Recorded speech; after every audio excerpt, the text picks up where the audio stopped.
Sultan Ahmad was a Jalayirid ruler. He was the son of Shaikh Awais Jalayir. Struggle with his brothers. Ahmad came to power as a result of a plot against his brother Shaikh Hussain Jalayir. In 1382 he departed from Ardabil, which he had been given control of, and took Tabriz. Hussain was captured and executed. Ahmad's other brothers, Shaykh Ali and Bayazid, opposed him. Hussain's former emir Abdul-Agu had Bayazid proclaimed sultan in Sultaniya, while Shaykh Ali prepared to leave Baghdad and march on Tabriz. To secure his position, Ahmad requested the assistance of the Black Sheep Turkmen. Shaykh Ali fell in battle against the Turkmen. Within 2 years Ahmad was also able to neutralize Bayazid. For further details, conflict with Timur. In the spring of 1384 the Chagatai Emir Timur attacked the Jalayirids. Although Sultan Ahmad was not captured, his subordinates in Sultaniya failed to defend the town and Timur took it with a minimum of resistance. Timur gave the town to Abdul-Agu, who had defected to him, before retiring from the campaign. Ahmad then sent an army to retake Sultaniya, but Abdul-Agu successfully defended it. In the midst of Timur's absence, Sultan Ahmad had to deal with an invasion by Tokhtamish, Khan of the Golden Horde. Tokhtamish's troops swept down into Azerbaijan, devastating the land, and Tabriz was sacked in around the end of 1385. This raid significantly weakened Ahmad's position. He consequently could not combat Timur when he returned in 1386. Tabriz was taken by the Chagatais in the summer. Its citizens had to pay a heavy tribute. Abdul-Agu collected the tribute but was executed by Timur, who suspected him of corruption. Azerbaijan from this point on remained in the control of the Timurids, as Ahmad could not recover the province. In 1393 Timur renewed the war with Sultan Ahmad.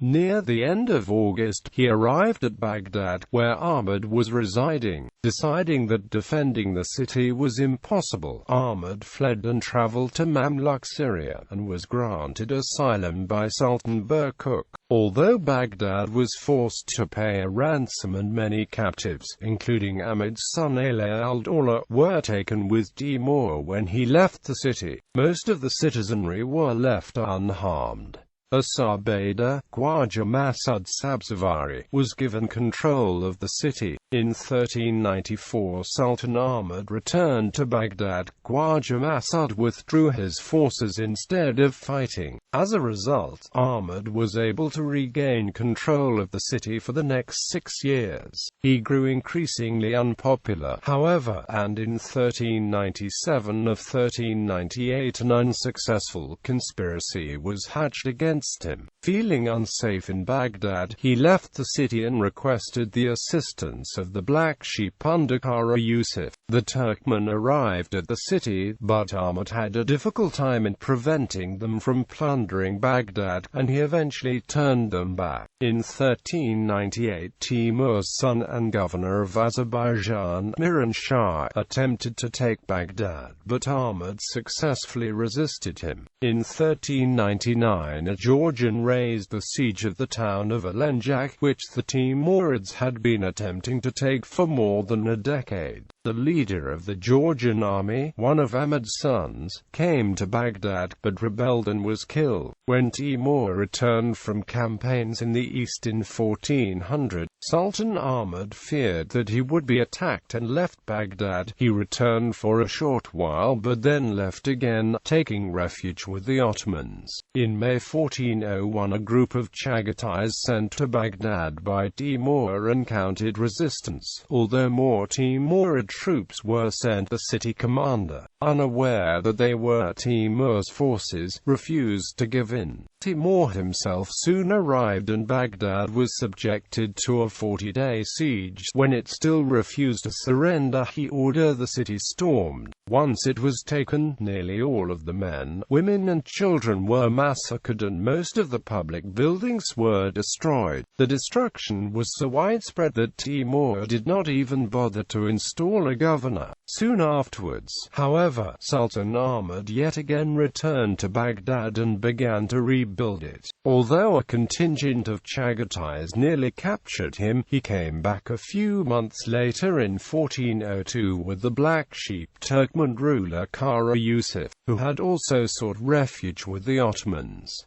The friendship, however, did not last, and Kara Yusuf expelled Ahmad from the city. Ahmad fled to the Mamluks a second time, who however imprisoned him out of fear of Timur. In 1403 Kara Yusuf was driven out of Baghdad by the Timurids, and sought asylum with the Mamluks, who imprisoned him also. Together in prison, the two leaders renewed the friendship and struck an agreement with each other. Ahmad would retain Iraq, while Kara Yusuf would take over Azerbaijan.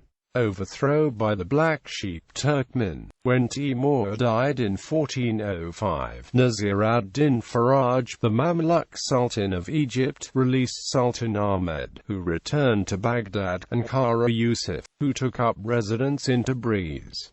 In spite of their agreement, however, it did not last. Ahmed wanted to regain Azerbaijan. As a result, he attacked the Karakoyanlu. He managed to occupy Tabriz for a brief time, but was defeated in August 1410. He was then captured by Kara Yusuf and executed. Ahmed's son Alauddin, who had been released by the Timurids, was also killed. Ahmed's nephew Shah Walid Jalayir briefly succeeded him in Baghdad, but the Karakoyanlu took the city a year later. Jalayirids were pushed south into Lower Iraq, ruling over the towns of Awais and Basra until extinguished by the Karakoyanlu in 1432, bringing an end to the dynasty. List of Jalayirid rulers.